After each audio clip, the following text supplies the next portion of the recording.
Everyone froze when a rich couple attacked a waitress, but the dog under the table never looked away.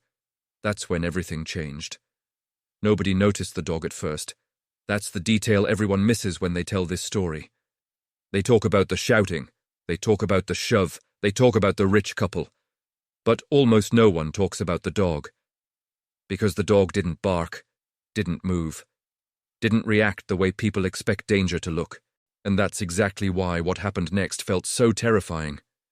It was a crowded restaurant on a Friday night, the kind of place designed to feel safe. Warm lighting, soft music, polite noise, the illusion that nothing truly bad can happen here. People assume danger announces itself. It doesn't. The couple arrived late and loud, dressed like they wanted to be seen. Expensive clothes, sharp edges in their voices. The kind of confidence that doesn't come from certainty, but from never being challenged. They weren't drunk. They weren't emotional. They were worse than that. They were bored. The waitress, her name was Lena, greeted them with the same practiced calm she used with every table. Friendly tone, neutral smile, no assumptions. She asked a basic question. Water preferences. Menu specials. The woman rolled her eyes. The man didn't look up. Just bring what people like, he said, and be quick. Lena nodded. She'd heard worse. Service workers always have. But under a table near the far wall, something changed. The dog lifted its head. Just slightly, not enough for anyone to notice, unless you knew what you were looking at. Because this wasn't a pet reacting to food or sound. This was a working canine responding to a shift in emotional pressure. The man sitting with the dog hadn't moved yet. Plain clothes, relaxed posture, calm breathing. He didn't look like security. He didn't look like authority. He looked forgettable. That's intentional. The couple continued. They criticized the menu. They mocked the pace. They laughed when Lena apologized, not because it was funny, but because it felt good to watch someone shrink. And here's where the tension tightens. Because humans read the room socially. Dogs read it biologically. The canine's ears adjusted. Muscles stayed loose, but ready. Eyes locked into a slow, deliberate scan. No threat response yet, just assessment. When Lena came back with the order, the man leaned forward. You messed this up, he said. She hadn't. But correction wasn't the point. Control was, Lena tried to explain calmly. She offered to fix it. She didn't argue. She didn't escalate. And that's when the woman stood up. Fast. Too fast. Her chair slammed backward. The sound cut through the restaurant like glass breaking. Conversations stopped mid-sentence. The woman grabbed Lena's arm. Hard. Don't walk away from us, she snapped. Lena froze. Not because she was weak, but because every instinct in her job told her not to react. That's the trap service workers live in. React and you're difficult. Freeze and you're invisible. The man stood too. And this time, the dog shifted fully. Not forward, sideways. Blocking the angle between its handler and the couple. Still no barking. That's important, because trained canines don't escalate emotionally. They escalate tactically. The man with the dog didn't move yet. He was watching the dog. Because when you work with a canine, you don't lead with ego, you listen. The rich man shoved Lena backward. Not enough to throw her across the room, enough to humiliate. Her back hit the edge of a service table. Her breath left her body in a sharp, silent gasp. Glass rattled, and that's when something remarkable happened. The dog stood, fully, silently, every muscle aligned, tail still, jaw relaxed, eyes locked on the man's hands, and for the first time the room felt it. People couldn't explain why, but something changed in the air. That's because humans subconsciously recognize controlled threat faster than chaos. The handler finally spoke. One word. Stay. The dog froze, not because it was restrained, because it trusted the command. The handler stood up slowly. No rushing, no yelling, no performance. He didn't speak to the couple first. He spoke to Lena. Are you injured? He asked. That question did something powerful. It reframed the moment. This wasn't a disagreement. This wasn't a misunderstanding. It was harm. The rich man turned, irritated. Mind your business, he said. Sit down. The handler didn't raise his voice. "Take your hands off her," he replied. The man laughed. "And what's that dog going to do?" That's the mistake, because people who underestimate canines assume they're emotional animals. They're not. They're precision instruments bonded to a human they trust completely. The dog took one step forward, not toward the man's face, toward his center of gravity. That's when the rich man's smile disappeared, because something deep in his nervous system recognized the truth before his ego could deny it. Predators recognize predators. The handler didn't threaten, didn't posture, didn't touch him. He simply said, "Now." The man released Lena. She stumbled backward, shaking, holding her side. The handler moved between her and the couple, not aggressively, but decisively. The dog mirrored him perfectly, heel position, shield formation. That symmetry alone told a story the room understood without words. This wasn't chaos. This was training. Someone whispered, "That's a military dog." Another voice. "That's not a pet." Phones came out. The handler didn't stop them. He wanted witnesses. The rich woman tried to regain control. "This is harassment," she said loudly. "Your dog is threatening us." The handler nodded once. "Yes," he said, "because you're dangerous." The word landed hard. Dangerous. Not rude, not inappropriate, not emotional. Dangerous. He turned to the manager. "You saw the shove," he said. The manager hesitated. The dog's head turned toward him. Just slightly. The handler didn't look back. He didn't need to. "Call the police," he said. The manager swallowed and pulled out his phone. The rich man scoffed. "You think your dog scares me?" The handler finally looked him in the eye. "My dog isn't here to scare you," he said. "He's here to stop you if you don't stop yourself." Silence. The dog remained perfectly still. That restraint was more unsettling than aggression ever could be. Police arrived within minutes. As officers stepped in, the dog sat automatically, no command given. That's not obedience, that's partnership. One officer paused when he saw the dog, then looked at the handler. Recognition, professional, subtle. The rich couple began talking fast, overlapping explanations, accusations, reversals. The handler said nothing. He gestured toward the witnesses, toward the phones, toward Lena. And then he did something unexpected. He knelt beside the dog, placed one hand on its shoulder. Grounding, calming, for the room, not the animal, because the dog wasn't the unstable one here. One officer asked Lena if she wanted medical attention. She nodded. Another asked if she wanted to file a report. She hesitated. That's the moment most stories end. But this one doesn't, because the handler leaned in slightly and said something quietly, not to pressure her, but to return her agency. "You don't owe anyone silence," he said. She looked at the dog, at how still it was, at how it never looked away when she was shoved. "Yes," she said, "I want to report it." The rich man started shouting. The dog stood, instantly. No bark, no snarl, just presence. The officers stepped in.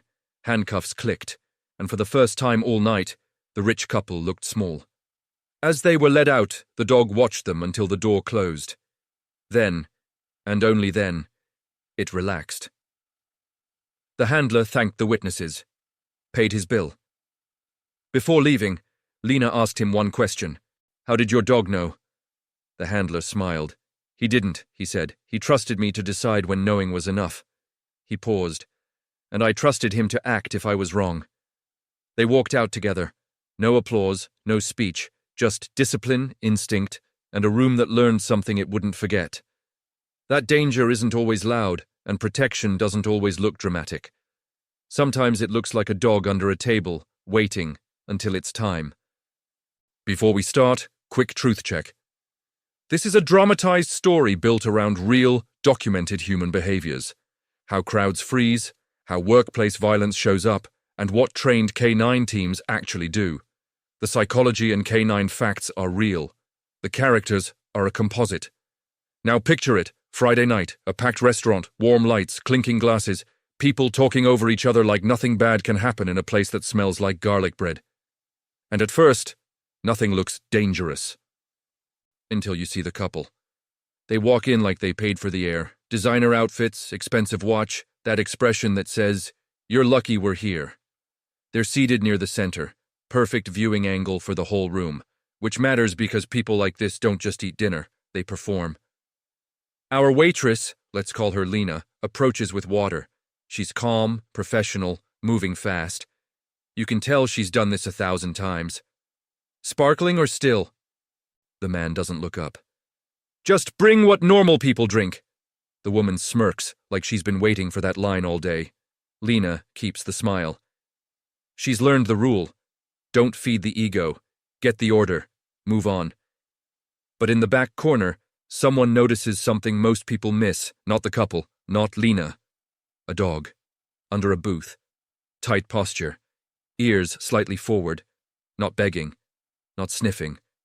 Just watching.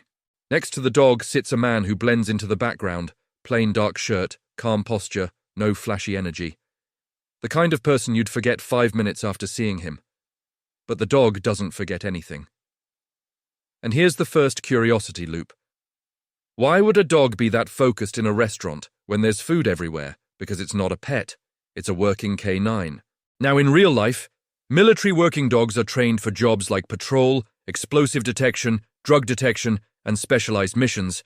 And the DoD has a formal training pipeline for handlers and dogs, like the training conducted at Joint Base San Antonio Lackland by the 341st Training Squadron. 37.true.af.mil plus 1. So if you ever see a dog that looks calm in a chaotic place, that's not chill. That's training. Back to Lena. The couple orders like they're designing a spacecraft. Substitutions, timing demands, make sure it's hot, don't bring it too fast, don't bring it too slow. Lena nods, writes it all down, and heads toward the kitchen. The man says, loud enough for nearby tables, "If she messes up, I'm not paying." A few people glance over, nobody speaks.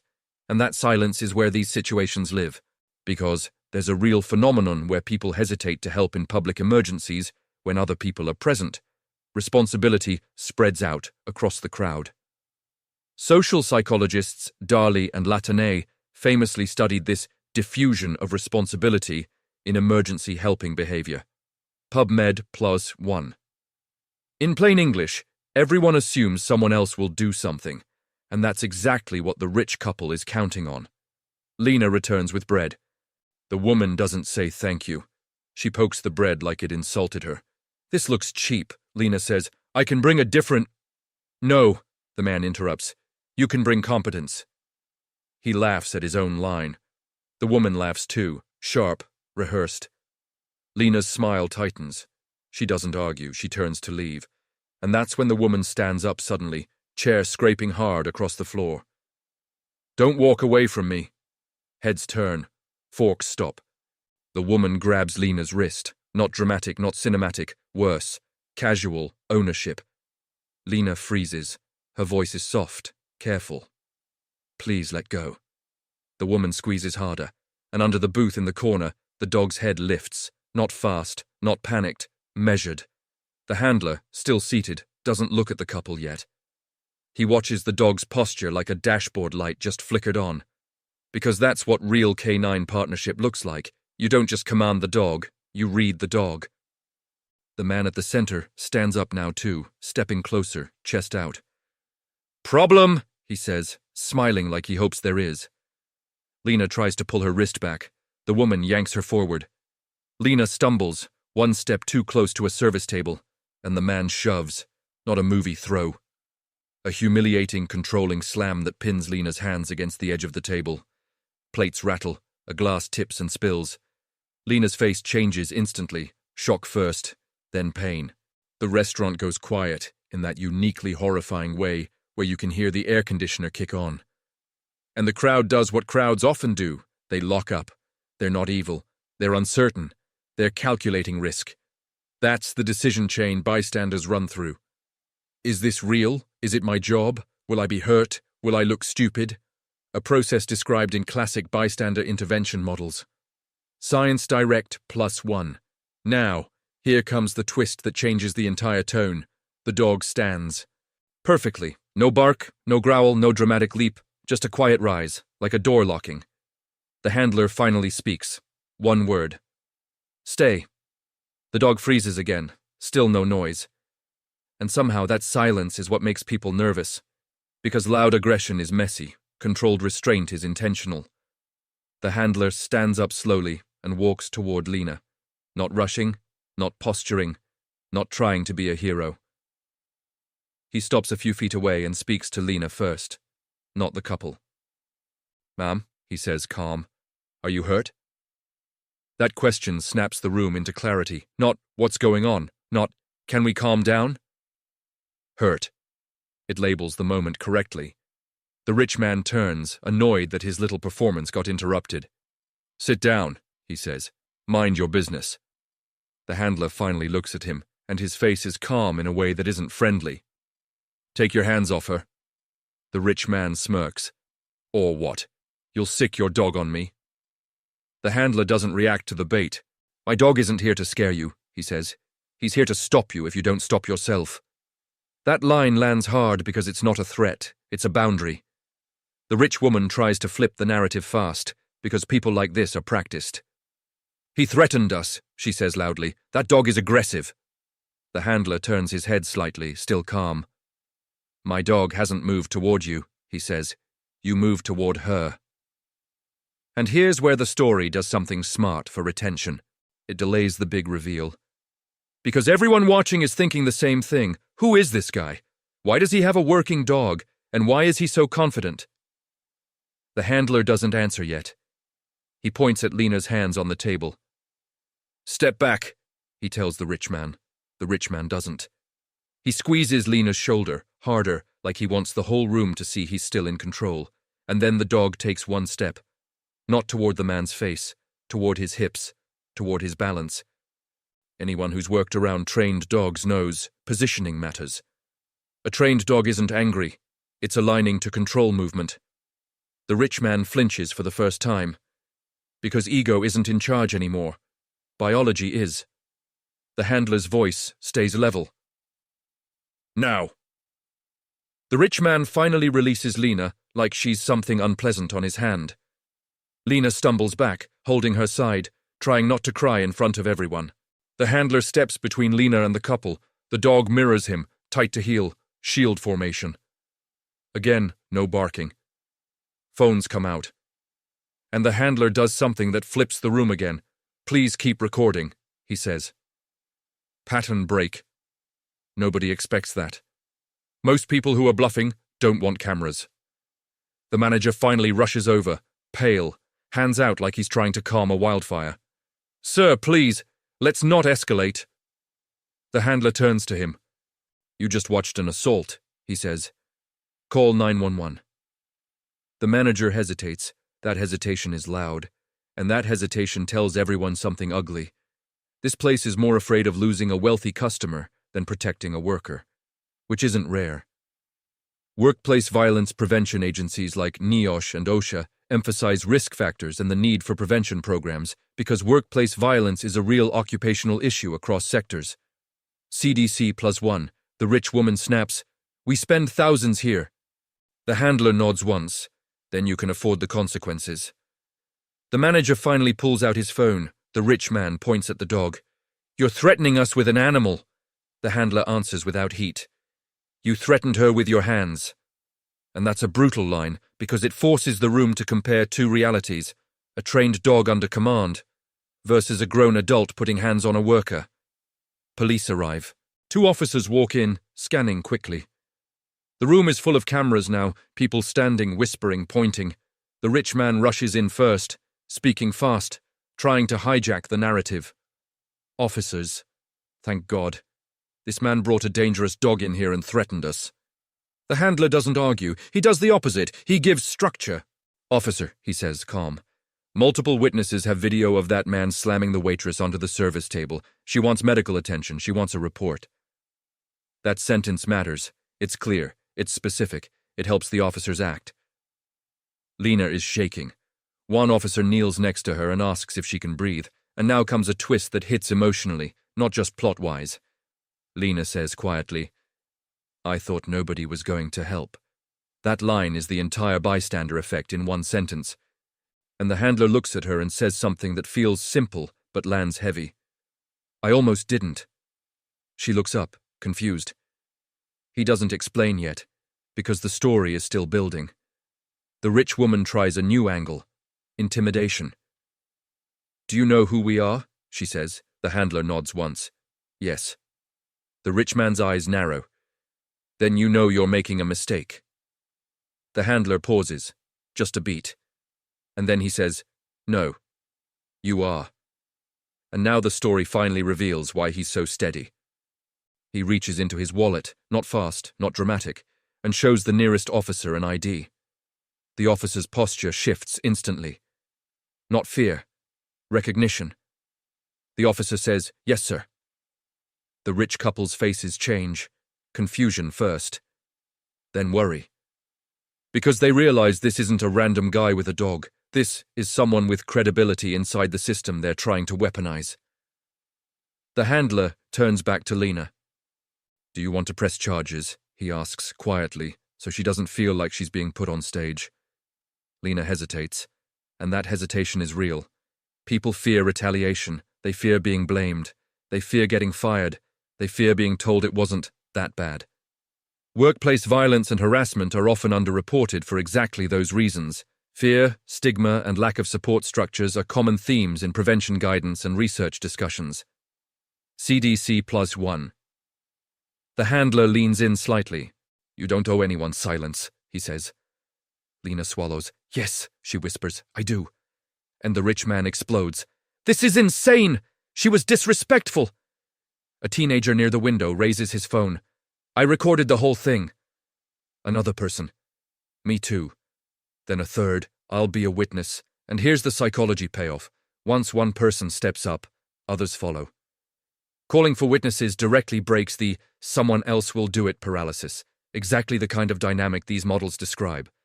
Science direct +1. The officers separate the couple. The rich woman tries to grab the teenager's phone, fast, desperate, and the dog moves.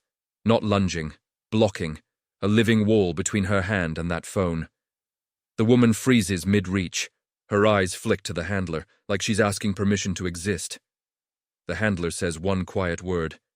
No. And she backs away. Because suddenly her power is gone. Money doesn't help you when everything is on camera and everyone is watching. The rich man is cuffed. The sound of the cuffs clicking is so loud the whole room hears it. And this is where most viral stories end. Arrest, karma, door closes. But if you want maximum retention, you don't stop there. You reveal the deeper reason. Lena is being checked by EMTs. She's holding an ice pack against her ribs. The manager is hovering like a ghost, half guilt, half fear. Lena looks at the handler. Who are you? She asks. The handler exhales, like he's been waiting for that question. My name's Carter, he says. I'm a Navy SEAL vet. He doesn't say it like a flex. He says it like the weather. Then he points at the dog. And this is Rex. He's not a pet. Someone nearby whispers, Is that military? Carter nods. And now we anchor the K9 reality again. Military working dogs are part of a structured DoD program, trained for missions like patrol and detection, with formal schools and handler pipelines. Again, like the 341st TRS training mission description. 37 to yacht, Dag AF.mil +1. Lena's eyes flick to Rex. He knew, she says. Before anyone moved, he knew. Carter shakes his head gently. He didn't know, he says. He read the shift. Lena frowns. The shift? Carter sits across from her, close enough to be human, far enough not to crowd her. People think dogs read minds, he says. They don't. They read bodies, breathing, tension in the hands, the way someone leans in when they're about to control another person. He pauses, then adds the line that creates the next curiosity loop. And Rex reacted before I did, because Rex isn't distracted by social rules. Lena stares at him. What do you mean? Carter looks around the restaurant, the people who froze, then stepped up. You saw how long it took everyone to move, he says. That wasn't because they didn't care, it's because groups hesitate. He gestures loosely. There's research on it. The more people who witness something, the less likely any one person feels responsible to act. That's the bystander effect again, grounded in real research from Darley and Latané and later reviews. PubMed +1. Lena's voice cracks. So I was just alone in front of everyone. Carter's expression softens. No, he says. You were surrounded by people who needed permission. Lena looks up. Permission from who? Carter points lightly at himself. From the first person who moved, beat. Then he says something that flips the story into a bigger reveal. I didn't come here by accident tonight. Lena blinks. What? Carter glances toward the manager. The manager goes stiff. Carter keeps his tone calm, almost conversational. I've been tracking that couple for months, he says. The room seems to lean in. The manager stammers. Sir, this isn't... Carter holds up a hand. Not aggressive. Just final. They run a foundation, Carter says, eyes on Lena now. They post photos with veterans. They raise money at dinners. They talk about service. The rich woman, now being questioned by police, shouts from across the room. We donate! Carter doesn't look at her. On paper, he says softly. Lena's mouth opens slightly. Are you saying they're criminals? Carter doesn't answer immediately. That delay is intentional. Suspense needs oxygen. He says, I'm saying they've been using people's trust as a weapon. Then he leans in, just enough to land the twist. And your manager was on their guest list next month. The manager's face drains. Lena's eyes snap to him. What? The manager tries to speak. Nothing comes out clean. Carter continues, still calm. They target places where workers won't fight back, he says. Places where managers are trained to protect customers at any cost. He pauses. And tonight, they forgot something. Lena whispers. What? Carter looks down at Rex, then back up. They forgot there are people who don't negotiate with cruelty. Now the story isn't just about justice in a restaurant, it's about exposure. Police take statements, phones upload videos, witnesses exchange numbers. The manager's hands shake while he tries to look normal. And then Carter does something unexpected. He doesn't celebrate. He looks tired. Lena notices. Are you okay? Carter gives a small laugh with no humor. I'm fine. Lena doesn't buy it. No, you're not. Carter looks at her for a long beat, then says the line that turns the story emotional again. My last mission dog died in my arms. Silence. Even Rex seems to settle, like he understands the tone. Lena's eyes fill. I'm sorry. Carter nods. That's why I don't take this lightly. He looks at Rex. Working dogs aren't props. They're partners. He keeps it grounded. DoD working dogs go through structured programs and are paired with handlers for operational roles. The bond is built through training and deployment expectations. 37true.af.mil, plum. Lena wipes her face quickly, embarrassed to be emotional in public. Carter notices. Don't do that, he says gently. Do what? Apologize for being human. That lands because it's not motivational fluff. It's targeted at the exact thing Lena has been forced to do all night. Compress herself. Police return. One officer speaks quietly to Carter. Carter nods. Then Carter turns to Lena with a calm seriousness. They're going to try something next, he says. Lena's stomach drops. What do you mean? Carter's voice stays level. They'll try to flip this. They'll claim you attacked them. They'll claim the dog threatened them. They'll try to turn the room against you. Lena whispers, Can they do that? Carter doesn't sugarcoat. They can try. Then he points at the phones. But they can't outrun video. And that's where we end this segment, on a strong forward-driving loop. Because the story's next phase isn't the arrest, it's the retaliation attempt. And what happens when wealth meets evidence and loses? You know what's weird? Most people think the scariest moment is the shove, or the scream, or the cuffs. But if you ask the people who were actually there, the moment they remember most is quieter than all of that. It's the second the dog stopped breathing loudly. Not literally stopped breathing, just slowed. Locked in, like a switch flipped. Because the dog didn't react the way a pet reacts. It didn't bark at chaos. It didn't panic. It didn't beg for food. It did what trained working dogs do. It assessed. And that's where this story goes from restaurant drama to something deeper, something that feels like a warning about how fast normal life can turn into a test. Friday night. Packed dining room. Warm lighting engineered to make everything look safe. Servers moving like they're choreographed. The background music doing its job, covering tension with comfort. Enter the couple. You can feel them before you hear them. They're dressed like a billboard for money. The man's watch catches light every time he moves. The woman's tone is sharp, like she's bored of people and proud of it. They don't walk to their table. They arrive at it. And our waitress, Lena, does what people in customer-facing jobs do every day. She becomes emotionally invisible. Smile on. Voice light. Shoulders relaxed. Because the service industry isn't just bring food, it's manage moods, absorb disrespect without showing bruises.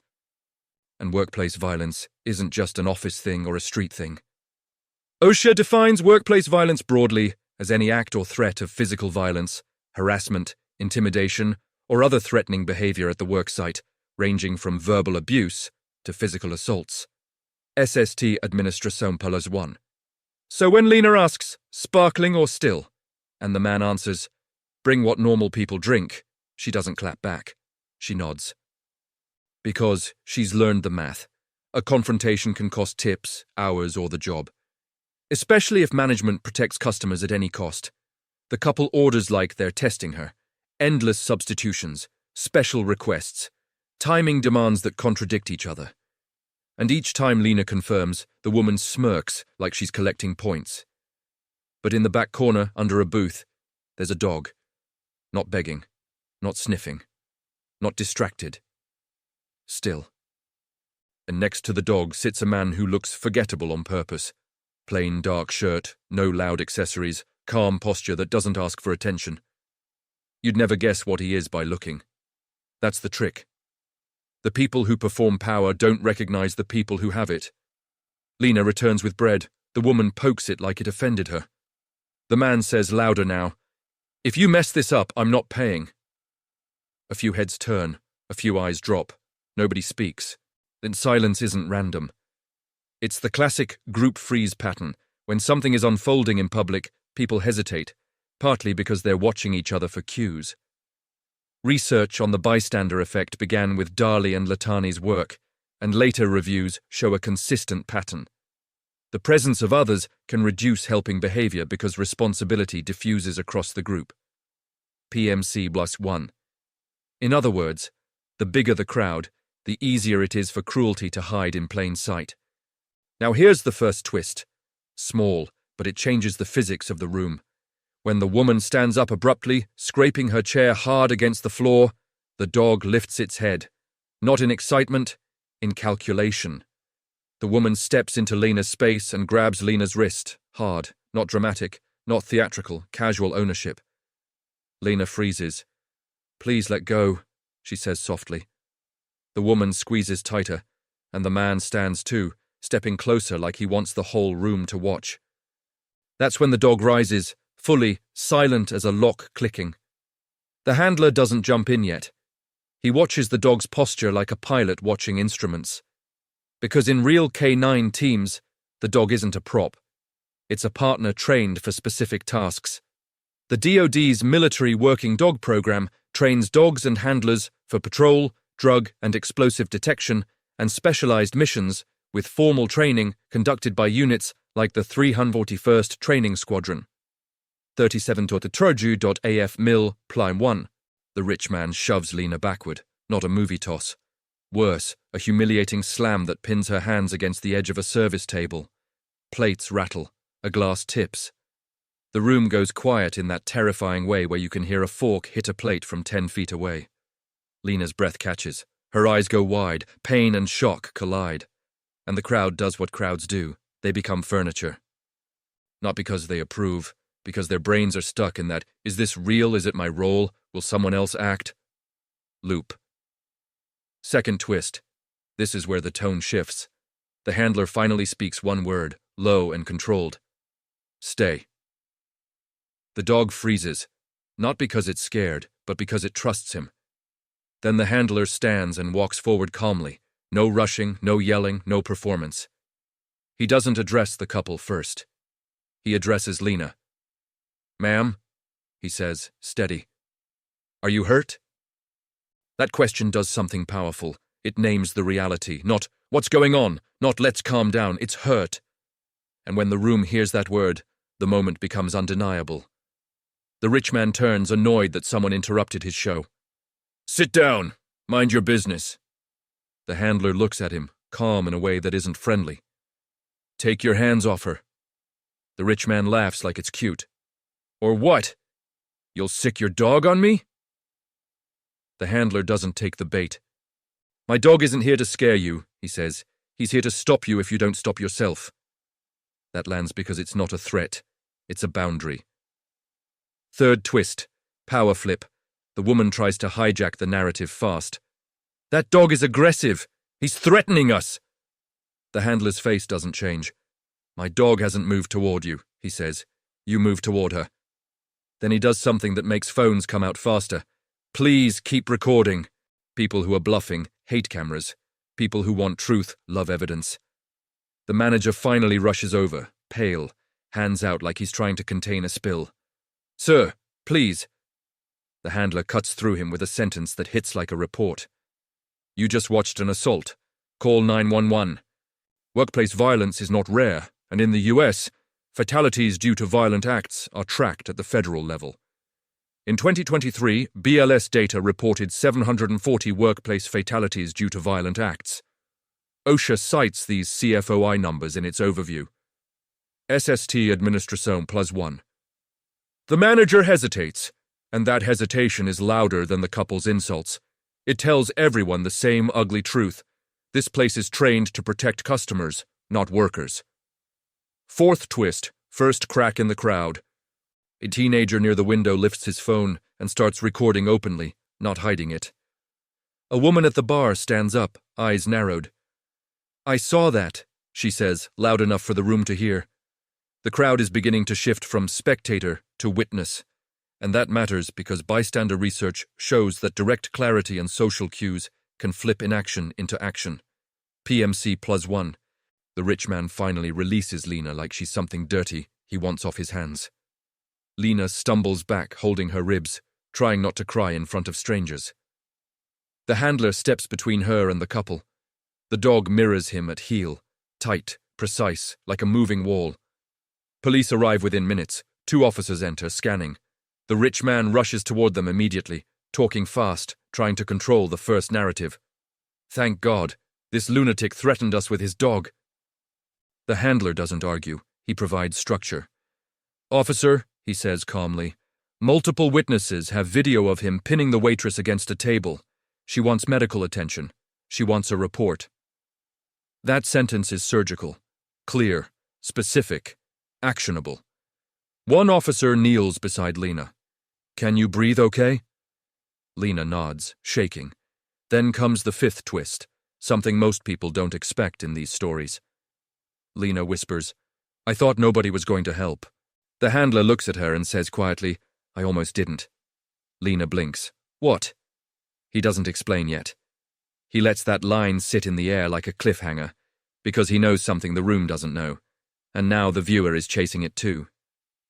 The rich woman tries again to reclaim control. Do you know who we are? The handler nods once. Yes. The rich man sneers. Then you know you're making a mistake.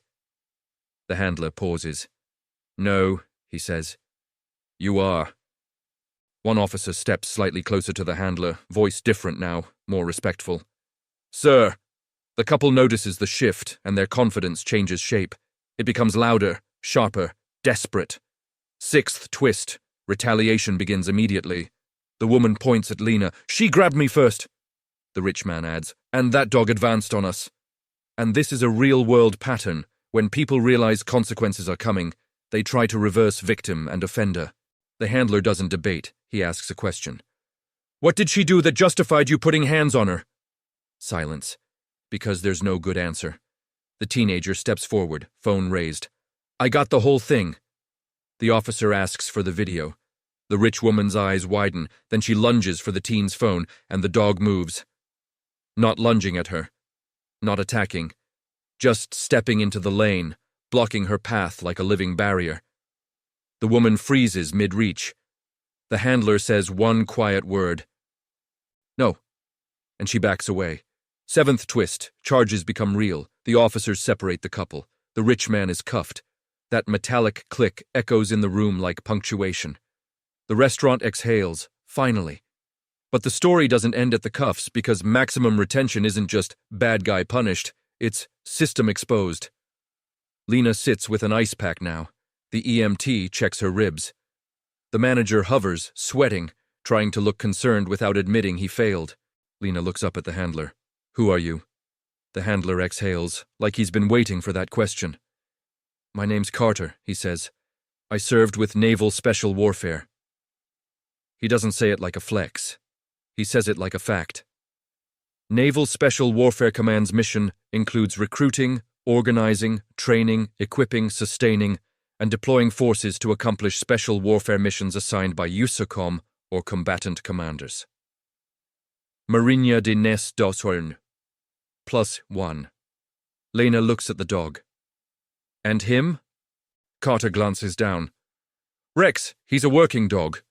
He explains briefly, no jargon, that DoD MWDs are trained for patrol and detection roles, and that the program is sustained through formal training and support, including veterinary and logistical systems. 37 True Dot, Doi F, Domil, +1. Lena swallows. He knew before anyone moved. Carter shakes his head gently. He didn't know. He read the shift. What shift? Carter looks around the room at all the people who froze and then stepped up. People get trapped by social rules, he says. Dogs don't. He pauses, then drops the next hook cleanly. And I didn't come here by accident tonight. Lena's eyes snap to him. What do you mean? Carter glances at the manager. The manager stiffens like he just got called into the principal's office. Eighth twist. This wasn't random. Carter lowers his voice. That couple runs a foundation. They raise money at dinners like this. They post photos with veterans. From across the room, the rich woman shouts, We donate! Carter doesn't look at her. On paper, he says quietly. Lena's mouth opens. Are you saying they're stealing? Carter doesn't answer immediately. He lets the suspense breathe. Then, I'm saying they've been using trust as a weapon. The manager tries to interrupt. Sir, I don't... Carter cuts him off without raising his voice. Your restaurant was on their list next month. Lena turns toward the manager, stunned. You knew them? The manager's face drains. His lips move, but no sound comes out that doesn't sound guilty. Ninth twist. Pressure expands beyond the couple. The officer returns and asks Carter a question quietly. Carter nods and stands. He walks toward the officer, but the dog stays at heel, calm, controlled, almost bored. Carter returns to Lena and says something that instantly raises the stakes again. They're going to try to buy your silence. Lena's stomach drops. They can do that? Carter's tone stays level. They'll try. He points to the phones in people's hands, but they can't buy footage. Now the room is buzzing, not with gossip, but with fear. Because everyone realizes, if this couple is connected, and if this was part of a larger pattern, then this incident isn't over. It's beginning. 10th twist. First offer comes fast. Before the ambulance doors even close, a man in a tailored suit appears at the edge of the restaurant, like he materialized. He's holding a business card between two fingers, like it's evidence. He approaches the manager first, not Lena. Which tells you everything about how power operates. It talks to gatekeepers before it talks to victims. The manager leans in. The suit murmurs. The manager nods too fast. Carter watches from across the room and doesn't move, because the suit isn't the threat. The threat is what the suit represents, a machine. The suit steps toward Lena with a smile that doesn't reach his eyes. Miss, he says softly, I'm here to help you through this difficult misunderstanding. Misunderstanding.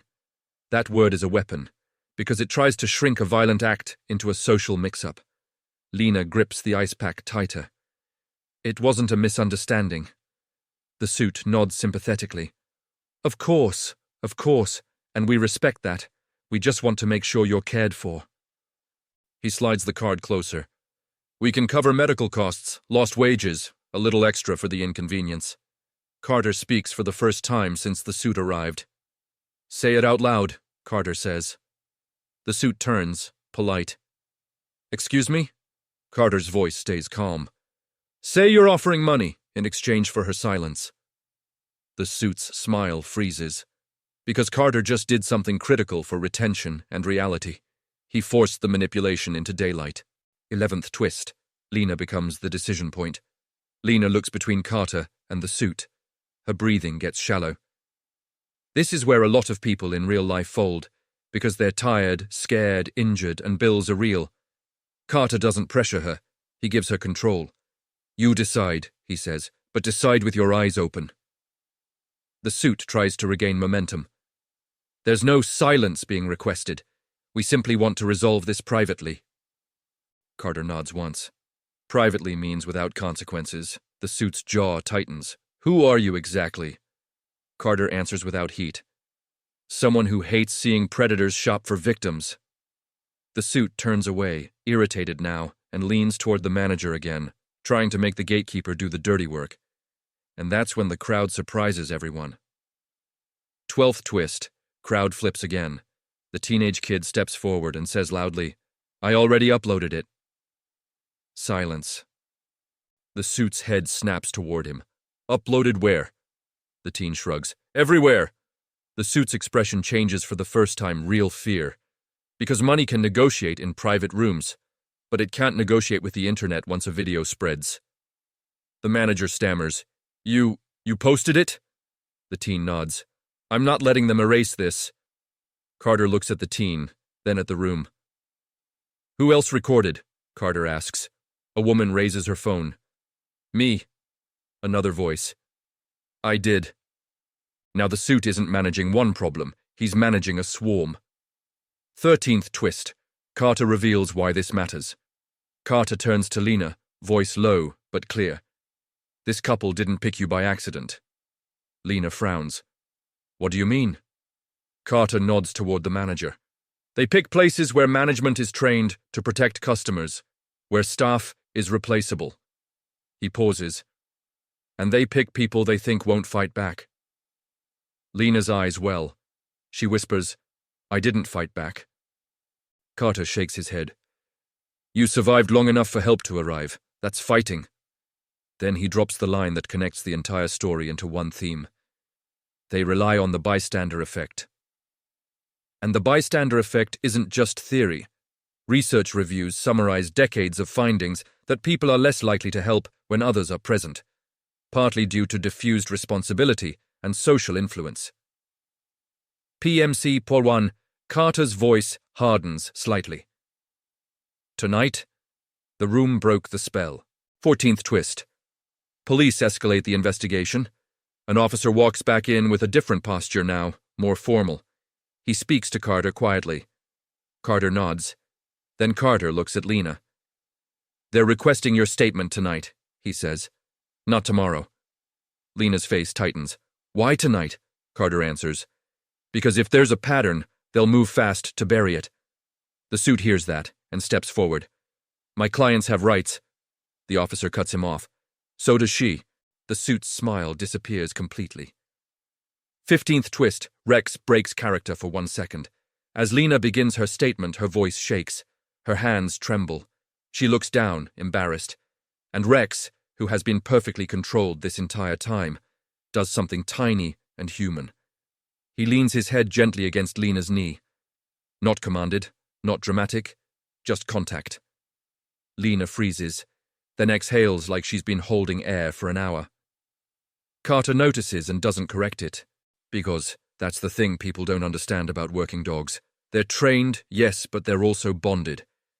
And the DoD program isn't just train dogs, It sustains the capability through training, support, and care across the system. 37 Trau AF Mill, Pliers 1. Lena whispers, "He's comforting me." Carter's voice is soft. "He's grounding you." Now the story shifts from justice moment to aftermath. And if you do it right, the aftermath is where retention spikes again, because viewers want closure, but you keep opening doors. 16th twist, manager finally breaks. After Lena finishes, the manager pulls Carter aside, voice trembling. "I didn't know it would go that far." Carter looks at him. "You didn't stop it when it was small." The manager whispers, "If I lose this job..." Carter cuts him off. "If she lost her life, would that matter more?" The manager swallows hard. He's shaking, and then he says something that reframes the whole scene. "They've done this here before." Carter's eyes sharpen. "What?" The manager looks sick. "Not the table slam, but harassment, threats. They come in, they pick someone, they push, and we comp things. We calm them down. We let it pass." That confession is the 17th twist, and it turns the incident into a pattern. Carter nods slowly.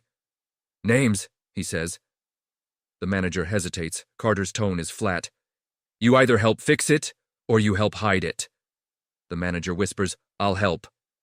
18th twist. Video goes viral while they're still there. The teenager's phone pings, then pings again, then again. He looks up, stunned. It's blowing up. A woman checks her phone. "Oh my God, it's on my feed." Within minutes, the story has a new enemy: public attention. Because attention helps victims, but it also attracts predators of a different kind: trolls, doxers, clout chasers. Carter sees Lena's face when she realizes it's online. Panic flashes. "What if people find me?" she asks. Carter nods. "That's the cost of daylight," he says quietly, "but we can manage it." He looks at the officer. "Protect her information." The officer nods. And now Carter gives the audience something valuable: real-world guidance disguised as story. "If you ever record something like this," Carter says to the teen and nearby witnesses, "don't just post it. Save the original. Back it up. Send it to police. Keep timestamps." Because evidence isn't just content. It's a chain. 19th twist. Carter reveals his personal stake. Lena, still shaky, asks him again, "Why were you really here?" Carter looks at Rex, then back at her. "My last working dog died overseas," he says quietly. "He was assigned to my team." Lena's eyes fill. "I'm sorry." Carter nods. "After that, I started helping investigate people who pretend to support veterans while exploiting them." He pauses. "And that couple, they're on that list." Now it clicks. This wasn't just a hero showing up. It was an investigator crossing paths with cruelty in the wild. 20th twist. The suit tries one last move. The suit steps in again, voice cold now. "This is going to ruin your life," he says to Lena, not bothering with the mask. Lena flinches. Carter turns to him, eyes flat. "Careful," Carter says. "You're threatening a witness." The officer steps closer. "Sir, step back." The suit backs off, but his eyes promise revenge. And that's where Carter delivers the last retention hook, the one that points forward. "They're not done," Carter tells Lena, "but neither are we." Because the real ending isn't the arrest. The real ending is what happens next. When the couple tries to rewrite the story, the manager decides whether to testify, and Lena realizes she's not just a waitress in a viral clip. She's the person who accidentally cracked open a system. And Rex is the reason the room woke up, because the stillest creature in the building was the first one to say, without words, "This is not normal." The restaurant eventually emptied. Not all at once. Not dramatically. Just table by table, people standing a little quieter than when they arrived, like they'd walked through something they didn't have words for yet. Lena was taken to the hospital to get checked. No broken ribs. Deep bruising. Shock, the kind that doesn't show up on x-rays. The manager stayed behind with the police, answering questions he should have answered months earlier. The videos kept spreading, not because people wanted drama, but because they recognized the pattern. This hadn't been an accident. The couple issued a statement the next morning, carefully worded, vague, full of misunderstandings and context. It didn't work. Too many angles, too many witnesses, too much silence before the truth. The foundation quietly shut down its social media accounts within a week.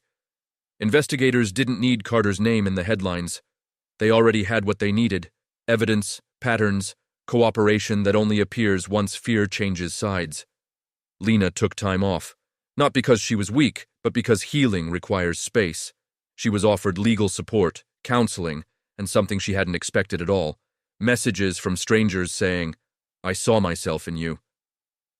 Carter never gave interviews. Rex went back to work. And that's how the story ends, not with applause, not with revenge, not with a speech. It ends with something quieter. A reminder that cruelty doesn't always look dramatic, that power often hides behind money and silence, and that sometimes the most important moment in a room is when someone, or something, stays perfectly still long enough to notice the line being crossed. Because justice doesn't always burst in shouting. Sometimes it waits, sometimes it watches, and sometimes it stands up without making a sound.